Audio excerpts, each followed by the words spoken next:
Hi, welcome to HardReset.Info channel, dear viewers. In front of me Dell 22 series device, and now I'm gonna show you how to enable or how to disable MST on this display, on this monitor.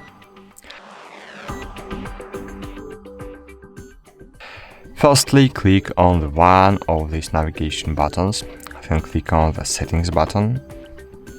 Here, using these two arrows, navigate to display and click on the right button, then scroll down, find MST here, click on the right arrow and click enable or disable. That's it. Thanks for watching, like this video, subscribe to our channel, and bye. See you.